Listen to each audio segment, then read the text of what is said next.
Hi, I'm John. I am Eric We're John Eric Art. for John and Eric Art. How you doing, John?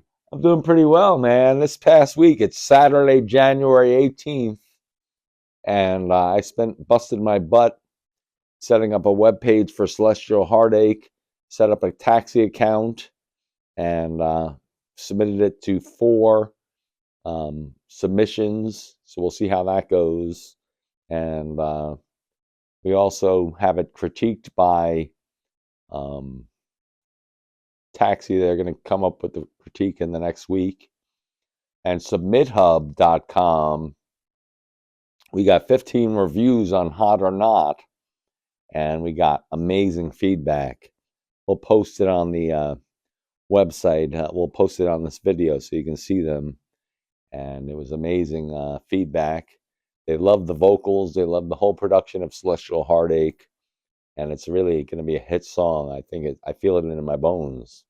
What do you think? I love the song. I mean, tell me,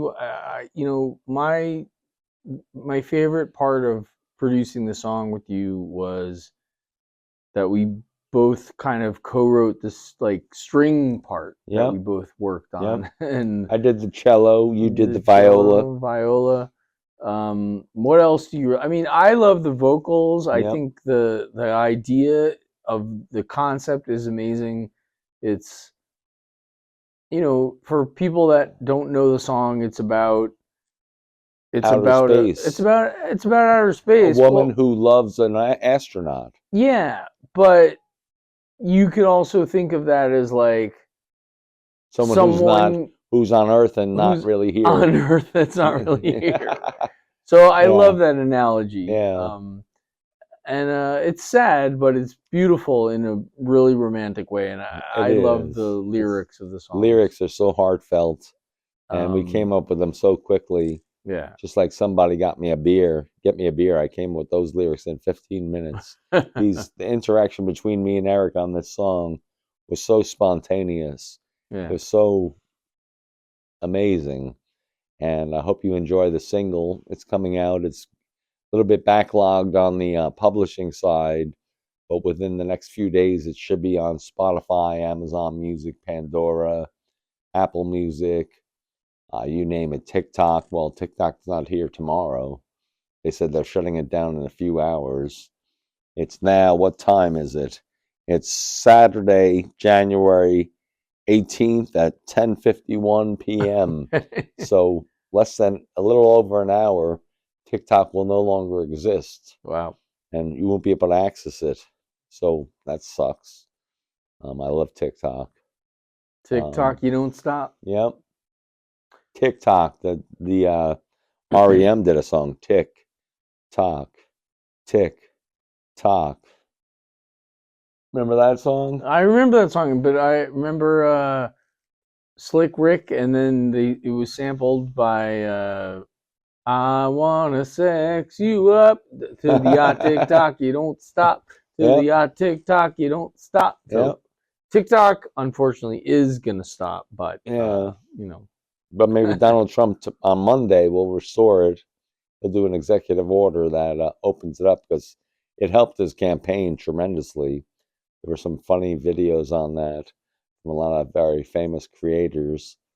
And so, yeah, I've been busting my butt the past week doing all this work on Celestial Heartache. It's a really great song. It's if you, I put the lyrics on the Bandcamp page so you can read the lyrics. I hope you enjoy them. The collaboration between me and Eric was amazing. We came up with such great ideas, and the hook we came up um with adrift in the Milky Way. I can't sing that well.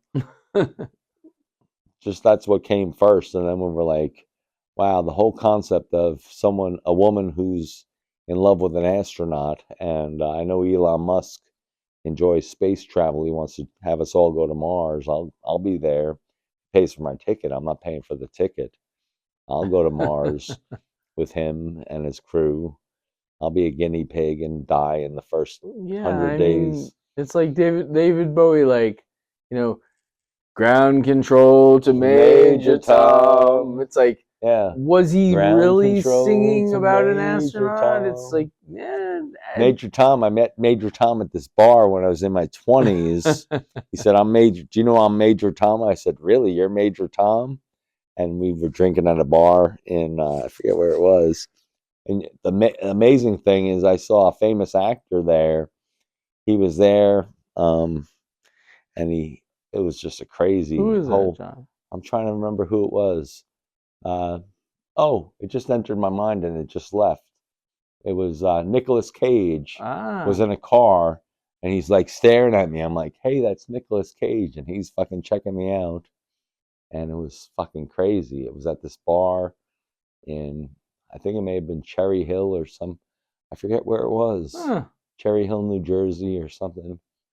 Yeah, Nick Cage. I mean, he was Yep, he's a Coppola, you know. yep, he's a Coppola. Yeah, Yeah. he's great, and he did work with my friend Goldie, who my friend Dave, who I've known since I was 12 years old, or no, younger, 11, 11 or 12, sixth grade. What's sixth grade? 11, 10, 11-ish. 10, 10, Yeah. 11-ish, 11 and a half. 11-ish. Yeah, I've known him and Chris. He's Goldie, and Nicolas Cage did a movie with his brother, who's a famous director in Los Angeles, Elias Marriage, and he did a movie with Tom Cruise, my friend, and Nicolas Cage, and who's the other guy with blonde hair? One of the Oh, he's so famous, and he was there, and my friend Dave Goldie, blonde hair. That's and he's like that's scruffy. specific. He's Oh, scruffy, oh, and he did a movie with my friend's brother. Did a movie with them way back in the 80s or Val 90s. Kilmer. No, Okay. no, it's scruffier than that. Ah. You'll know it when you hear his name, but that, I'm just getting One of the back to my one of the brothers that does all the Wes Anderson movies. no, No, not that blonde guy. scruffy. He's got a gap in his teeth, and he's got a rough voice, and Gap in his teeth, but he's blonde. he's blonde. Yeah, I forget his Hmm. name. Wait. Anyway, Oh, is he Gary no, something's no, son? No, he's not the maybe his son. the. You know what I'm talking about? Yeah, I The got to get another fermented grapes. Fermented grapes, good for your heart. Gary Busey. Busey's son. Yeah, this is his son. He's got a gap in his teeth, Yeah. and he's blonde. He was in Neighbors with Tom Hanks. Remember that movie? Oh man. Um, what's his name? Something. He did that. He did a Christ Busey. movie. He did a Christ movie. He did? This guy who Oh, okay. he did a Wait. Christ movie. He did a Christ movie, I only know and one guy that did that. no, not Mel Gibson's Christ movie. It was another Jesus Christ Superstar, and it was Yeah. blonde hair, blue eyes. I Hmm. forget his name. Um, I don't know. he's gonna kill who me for that. person. But It wasn't Jesus, was no, it? it was he played the Jesus Oh, character. okay. Yeah. Anyway, we were talking about, should we talk about UFOs in outer space? I guess we should, because I was talking to Eric a few days ago. Just a few days ago, we were hanging out, creating music, and I said, all you take with you is love. Yeah. Love is all you take with Yeah. you. If you think of the end of the universe, that's a place of bliss. It's pure bliss and love. There's no bullshit. There's no hatred. There's no anger. There's no jealousy. There's no vindictiveness. It's all pure love, and it's such a shimmering existence. They've all that. If you travel through the universe, your whole spirit gets purified to pure love. If you make it that far, I think that's my opinion. I think you're right. Yeah. I mean, who knows? Who I knows? guess. Yeah. But I've But had such vivid dreams about the here life and the afterlife, and I've met people that who are alive and people who are dead in my dreams, and it's just amazing how that's if you think about time travel and all that, and if yeah. there are extraterrestrials, and I believe there are, because if you look at my left hand, I have a UFO alien here on my left hand, and I I I grew. think there's extraterrestrial life all over the universe. I mean, the story that I wanted to tell you, which I know we talked about this before, that I grew up in Woodstock, New York, and I know you used to spend Visit when time I was in younger, yeah, Bearsville, and we talked yeah. about that. But there's a place there. There's a company called EG&G Rotron, and apparently they're like a government contract. And it's weird that they're like there in the middle of Woodstock, which is like this hippie community, Yeah. but they're there, and it's a government contractor, and it's sort of like a lot of people that live in the community work there, and the entrance to it is like you can see it, and it's like top secret. It's like Oh you wow. can't just drive it. You can't just drive in, but like maybe 20% of the town of hippie Woodstockers works there. And the interesting thing is, I knew enough people living there and growing up there in Woodstock that, like, one guy at least that I talked to that worked there, and he was older. He was the dad of a person that I knew. Told me that he would drive home from there, and he had those black triangular UFOs like following him home. Oh wow. And I was like, that's crazy. And it is documented actually in the Kingston Freeman, which Kingston is like the biggest city near Yeah, Woodstock. I used to visit Kingston. Okay. So the Freeman is the newspaper, and there's a bridge, a bridge that crosses over the Hudson actually in Kingston. And when I lived there in the 1980s, there was a giant story about how people were crossing the bridge, and all the traffic stopped because everybody could see these triangular black triangle UFOs floating over the bridge, and everybody, it was enough to stop traffic. Like Wow. people, like Wow. like the it was like the chief of police and a famous priest like from Wow. Kingston were like Wow. all telling the newspaper. Wow. Yeah, so I kind of grew up with that thing there, and I was always like, I did see a documentary about EG&G Rotron, a different facility in New Mexico. Oh wow. Apparently, they have like a different Oh place wow. that, and it's like they're just manufacturing whatever, like Yeah. aerospace stuff, Uh-huh. whatever that is. And that documentary didn't have anything to do with Woodstock, but it was the same company in a different state in the United Wow. States, and they were saying That's that interesting. they are reverse engineering UFOs there. So Wow. Well, I saw this thing just a few days ago where they were talking about the Pentagon that they found multiple different species of extraterrestrial life, and the guy was being probed by Congress. I saw it on the TV just a few days ago, and I was like, "Wow, this is amazing."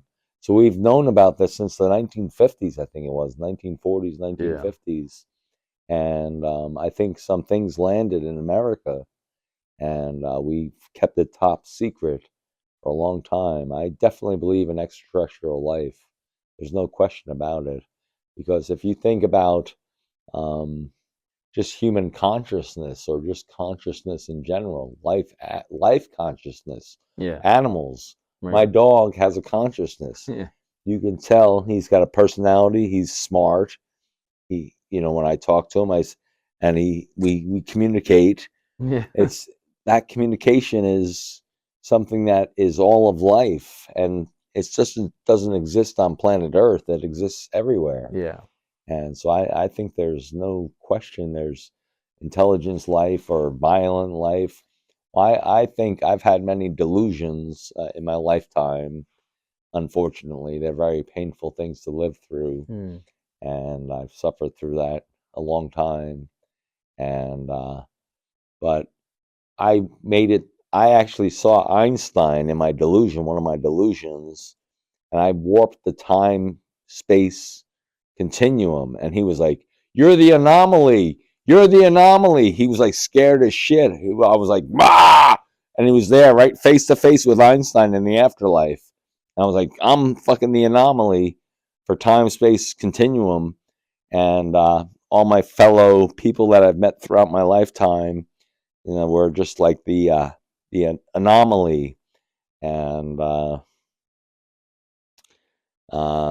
yeah, I met him, and I saw also there was this beautiful thing. Heaven, I believe in heaven, but if you want to think about the universe and the whole vastness of the universe and the whole billions of years that it's been around and how many billions of years it's going to exist for, heaven only exists for a finite amount of time. I lived in heaven. I visited heaven in the afterlife in my delusion. This was a Hmm. total delusion. Hmm. I saw Adolf Hitler in hell. I was in the bottom of the depths of hell. I saw George Washington in the depths of hell, battling, struggling with all these wars. And it is violent up to a certain point, and heaven doesn't last. It gets destroyed. And this is my delusion. It's just delusion. I Wow. suffered through deep periods of mental illness my whole life. Let's And talk a little bit about that, yeah, because I think mental illness is really um, something that a lot of people have yeah. struggled with, and it's much more common than people want to talk about. Oh, yeah. And I think it should be talked about, but like it's not it's not a trivial topic. Like it should be talked about more, because I think that the more it's out in the open, Where you can understand it. it's going to be understandable. Yeah, Exactly. yeah. I'm bipolar type 1. I've been diagnosed since I was 18. I've been on psychotropics since I was 18. I'm still on psychotropics, and I'm disabled, unfortunately, because I'm living in poverty. And but yeah, it's a blessing and a curse. It's the biggest blessing on in the world, because you feel so connected to the eternal and the universe and nature. I'm a naturist as well, and you just feel such sublime energy. It's like I've never done cocaine. Well, I did it once, and I didn't like it. Um, and it's like being on cocaine and having enormous amounts of energy and output, and you just ride high. I did this song when I was 18 years old called "Let It Fly." It was about my bird, parakeet, Pretty Bird. He was Pretty Bird. He would go on my hand. He'd fly on my head. He'd go on my shoulder. And one day, heartbroken, I was checking the mail. He was on my shoulder in my teenage years, and he just flew out the door, out the window. It was a cold September, October, something like that, and he just disappeared. I was crying for weeks because I trained him to whistle, trained him to talk. He didn't talk; he whistled.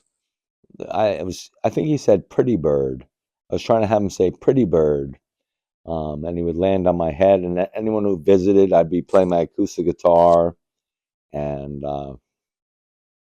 he just flew away. And I wrote a song, "Take a look at the blue sky, let it give you its cool high, keep on going, Don't wonder why, lift your spirit, let it fly. If you're feeling down on yourself and you feel that there's no help, keep on looking and you'll soon find a new spirit. Let it fly. And the connection that you have with the eternal and nature is so strong when you have apparent mental illness. I think you just have augmented reality. I think that's what it is. I don't think it's mental illness. I think it's augmented reality. I disagree with the term mental illness. Okay. It's augmented Yeah. reality. Yeah. I someone that I know that's very close to me has a parakeet, and I know that she loves that bird a lot, Oh, I love that bird so and much. that's a special thing. Yeah. Kiwi, Yep. yeah. And I had other parakeets after that. Um, and yeah, the connection with nature when you're mentally ill may be stronger than others that are just slaves. So we're not slaves, we're free, and we don't buy into the system of norms and things. And I'm a member of naturalisthub.com, and it's by invitation only. It's a naturist website, and I've been participating since last February. I've been a naturist for decades now, and I love walking naked in nature. It's the most freeing thing you can do as a person. No judgment, no sexuality. It's nothing about sex. It's about being free. And I told Eric about it. He didn't sign up, but you have to be totally free. Yeah, I guess I'm still thinking about it. Yeah, well, if you're not, I'll it's a admit whole that. lifestyle that's totally the most freeing lifestyle. I respect that, of Yeah, course. You know, because there's no judgment. It's not about sex. It's not about perversion or anything like that. And if you can be totally naked in nature and in front of other naked people, it's the most liberating thing because there's no bullshit. There's nothing to hide. You can't hide behind this sheepskin coat or sheep fur coat or whatever fake sheep fur coat it is that I'm wearing, and you can't hide behind your scarf and stuff. You just totally all natural and totally free. It's the best lifestyle. I can dig it, man. I mean, I can dig it. And I think it's going to be a thing and that happens in the next 5 or 10 years. I wish there was a law that you could walk around naked in public. If there was a law that said you could walk around naked in public, I'd be the first one to do it, and not have an erection or anything like that, but just be totally natural and just be all me in public. I don't have to hide myself. We'll edit that part out. I'm just kidding. No, we're not gonna edit that out. I'm just saying. I think it's not. Yeah, it's not anything to be ashamed of, but it's cold out there. It's But the 20 feeling, degrees. I just a few days ago, early in the morning, like 3 in the morning, 2 in the morning, I stripped. No, it was 11 o'clock at night, 11:30, 11:45. Stripped down naked in this bitter cold night, and I walked outside for 5 minutes, totally naked, with socks on and shoes because I didn't want to freeze my feet off. So I just had socks and shoes on, and I just felt such energy, the bliss, and I wasn't strutting around in front of other people. No one knew I was there. And I just went about my merry way. They thought, I haven't done this because it's hard. I've done that for decades. I do it all the time. That's amazing, but I think it's an extension of like the ice baths and cold showers that people take now for whether it's stoicism or rugged individualism. Rugged individualism. extensions of like an idea of like longevity, Yep. anti-aging Yep. concepts. Yep. A lot of it is connected to cold showers. Like Yep. they used to take a cold shower. Yep. And I mean, my mom was saying she does that. Like Yeah. she's older than me, obviously. Yep. And so yeah, it's a thing. It is a thing. And I think being naked walking outside is, especially now, I mean, where In we the are in cold this weather. part of the country, Yeah. in New Jersey, New York area, it's cold as Look at hell. the polar bear club that goes into the water. Yeah, well, exactly. That's amazing. They should do it naked, but they can't do it on TV because there's so many cameras around. But maybe in 20 years they'll do it naked, which will be great to see, where there's no sexual deviation or anything like that involved. It's just pure natural, being totally all natural in nature. Because think about nature. Nature doesn't wear clothing. Birds don't wear clothes. They have their natural self. They're naked in nature. They're totally naked. Every animal, we put coats on our dogs and we do stuff like that. And we put things on their paws, mittens on their paws. But that's just the human concept. They're fine without any of that. And if you think about it, we're the only species on the planet that has to be clothed. And it all gets back to the religious stuff with Adam and Eve and God and being cast out of the Garden of Eden. And then we think of Spirit of Eden with Talk Talk, two of our favorite, it's our favorite band. That's my favorite band, Talk Talk. I have all their albums on CD and I listen to them on Spotify. Genius musicians, genius performers. Yeah, I ordered that CD from the UK in Bergenfield, New Jersey, from a record store there, way back in the must have been 1980s, late 1980s, early 1990s. I said, "Do you have this band Talk?" "Oh, it's a special order. We have to order it from the UK." So I ordered it from the UK. It came in like a week or two later. I got it. I was blown away. It was the Spirit of Eden. Yeah, and that's an amazing album. Amazing it's album. Crazy that we both love that band and love that album. Yeah, so artistically creative and tasteful. It's artistic and it's also commercially accessible in a funny way. Like today it is, but back then it wasn't. It wasn't, but I mean, they were known. They were sort of like a one-hit wonder with "It's My Life," you know, but and they were sort of lumped in with Duran Duran and other bands that were kind of considered like Roxy Music derivatives essentially. But Talk Talk wound up becoming a different entity in of themselves. Like the music that they produced after that one hit and those albums like Spirit of Eden and also talking Laughing Stock. Laughing Stock is an amazing jam. Laughing Stock, man, that jam. I mean, oh my God, they're jamming live. They're not playing pieces and piecemeal. They're jamming live. I don't know if I told you this. My cousin Lon has a record store in Woodstock. I think I told you, called Ever Records.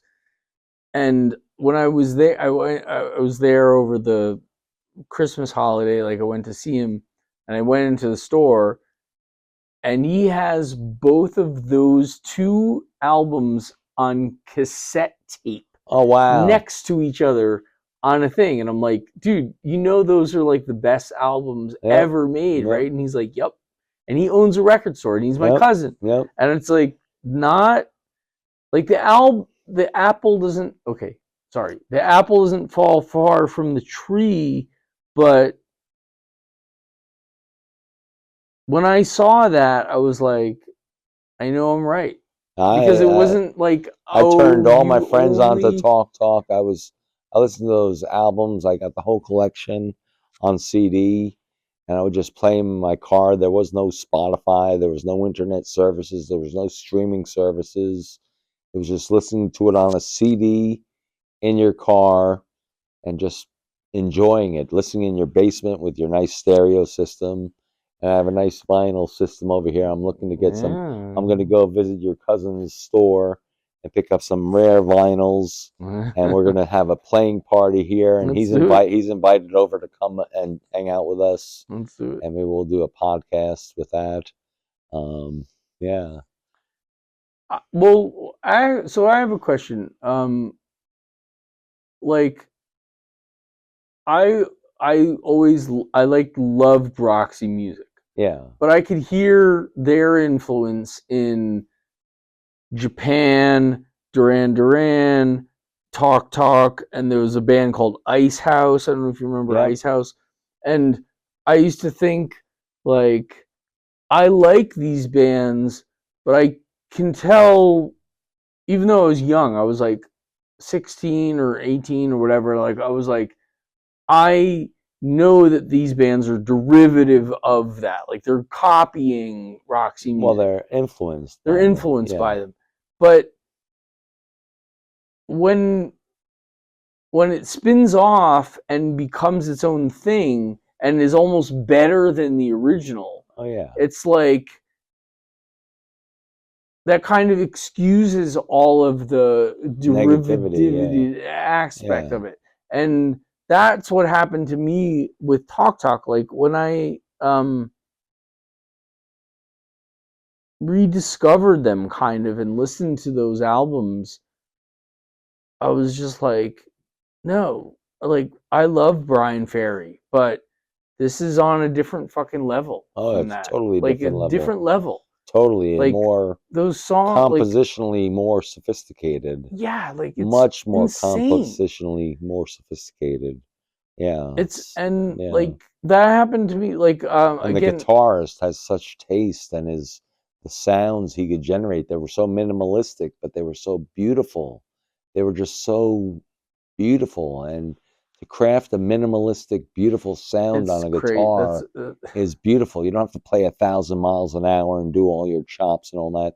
That doesn't impress me. It's just getting that crafted sound on your guitar to get the emotion and the ethereal nature of the guitar onto a recording. I don't even know how they got, like, that whole song. Like, I don't remember the name of the song, but it's the one with the harmonica. It's and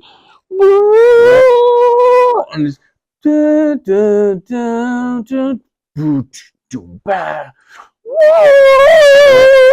I'm mimicking it, and then it has like a Hammond organ.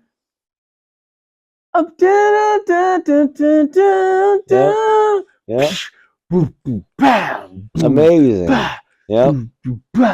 That, whatever that song is fucking called. Yeah, leave it in the comments. It's in, comment down below. Yeah, comment. Please like and share the video too, and subscribe to the channel. We've just started. This is our second episode, episode 2. So we had the premiere episode last Sunday. It's Saturday because it's going to rain. It's going to snow 3 to 6 inches tomorrow, and we're going to have a hard time getting together because we're going to have both broken backs from shoveling all that snow. And so Eric won't be able to make it to the studio tomorrow. Yeah. And be breaking. We're going to be doing this, editing it tonight. Maybe I'll publish it on Sunday, on the 19th, and the inauguration day is on the 20th. That's going to be a major event. We have a lot of a major event, and on Tuesday it's Martin Luther King Jr.'s memorial as well. One man come. Oh, I used to love that. I did that. I performed that live when I was in my 20s. In the name. I did that in a bar in Penn State with my girlfriend Mary. I asked this band, they were called Necessary Noise. Necessary Noise. I would go up to the mic, Necessary Noise, Necessary Noise. And I did perform In the Name of Love for my girlfriend Mary. My voice cracked and they recorded it. and I heard it on the radio or some shit like that months or so later. It's pretty funny because I was totally bombed and enjoying my beer at the time. I enjoy fermented grapes right now more than beer. Beer makes you get bloated, and fermented grapes are good for you In the in name moderation. I of did that at love. Penn State, and I did it also at this big place in the city with a big karaoke. And I still haven't found what I'm looking for, too. And they had a video camera. I was in 1990s, early 1990s. Bono was one of my favorite singers. And I emulated him early on in my life because I was so touched by U2's songs. Yeah. They really touched me deeply. Me too. Yeah, I was deep, and Peter Gabriel's songs. What deep songs and Kate Bush and Annie Lennox. Yeah. Annie Lennox, her albums, man, and Bjork. I had a delusion with Bjork. I had another delusion where I saw this matrix of artists that I idolized throughout my whole life on my wall, and whoever it was speaking to me said pick one, and I looked at them all. There was Sinead O'Connor, there was Bjork, there was Annie Lennox, there was U2, Peter Gabriel, and I picked Bjork, and she just fell down from the whole matrix. I was like, holy shit, this is fucked up. If you have delusions, they're intense experiences, and it's altered reality, and you can't explain it or describe it. I have visual hallucinations, and that's why I do all this visual stuff because I love visual things. Maybe this whole thing is a hallucination. Maybe it's for a whole everybody. hallucination, yeah. And I actually came down to the studio in 2018, 2019, when the studio was destroyed for a period of a year and a half. I saw a big holographic picture of Jesus Christ at the basement of my studio. I was like, holy crap, this is too intense. And Prince, I saw a holographic thing of Prince when I tried my suicide attempt at that time when my studio was destroyed. Yeah, it's been tough. It's been a tough few years. And then 2021, my mother and father die, and I'm diagnosed with cancer. And that was a tough period, 2021. May 11th, 2021, my dad dies. August 19th, 2021. May 12th, 2021, I'm diagnosed with a tumor in my rectum, stage 3 rectal cancer. And August 19th, 2021, my mother dies. And then I battled through the chemotherapy and the radiation for 7 months plus 6 weeks. And luckily, I'm cancer free so far, but I may still have cancer in my system. So 2026 is my clear day where I'll be cancer free, according to Memorial Sloan Kettering, which is the best cancer hospital that you could ever want to go to. You should go there if you have cancer. It's the best hospital. They have a place right here in Montvale, New Jersey. Dr. Papu and Dr. Gu have been taking excellent care of me, and I get regular checkups every 6 months. I have to go in March, and I go March and September.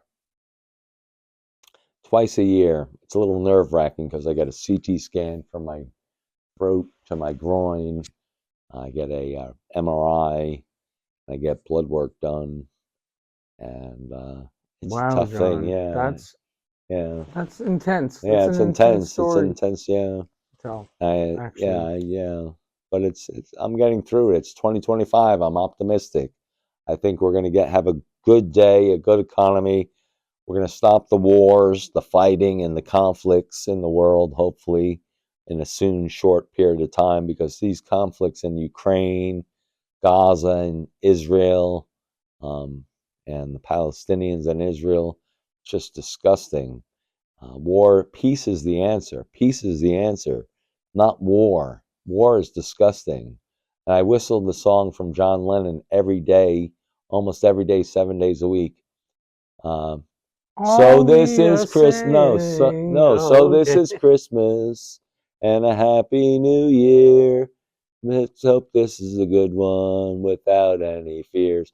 War is over. Over If you want want to, it, war war is over. over Yeah, now. I whistle that every day, almost 7 days a week for 10, 15, 20 years. I've been whistling that song. It's just such a beautiful composition. War And is over yep, if you want it. yep, War is over yep, now. yep, yep, yep. Yeah. So this is Uh, Christmas and a happy New New Year. I hope you had a Year. good Christmas and a happy New Year. Um, I hope you can check out our website, check out johneric.art, and visit there. The first page is going to be fixed. It's very raw now, but if you click on that one link, you can go into the Celestial Heartache page, which I've been working on those 2 pages for a while. And we have other things in the works that we're not going to talk about right now.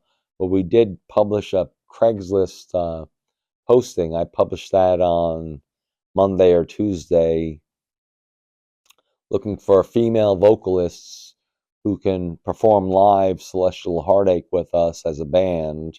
We're not going to give away the band name, right, Eric? Right. We're not giving away the band name yet. But we're looking for a talented, young, sexy, very vocally talented professional musician, singer, in her early 20s, hopefully. And we'll have a drummer, your brother in law, right? Yeah. You and myself performing the music for you, and you'd be singing in front of audiences in New York City, New Jersey, maybe even Pennsylvania. I don't know if you want to go to Pennsylvania. Not really. Sure. We could, I I guess. I South Jersey too. Central Jersey. yeah. Manhattan. Sounds Manhattan good. definitely. I don't I'll go to Canada, Russia, Mars. But yeah, we're gonna get that. We're gonna have rehearsals at my studio, NJ Sound. Visit njsound.com if you want to come in to record. Eric and I can craft a song for you. Um, just talk to us, tell you what type of song you want, and we'll come up with a song for you and record it here at NJ Sound, um, located right here in River Edge, New Jersey, in the heart of Bergen County, right next to Hackensack and Oradell and Emerson and Teaneck and Tenafly and Dumont and what other towns? Paramus, For of course, Paramus mm, and Rochelle Park, Mawa. No, not Mawa. It's kind of far away, but it's easily you can visit anywhere. yeah. Anyway, peace out. Peace out.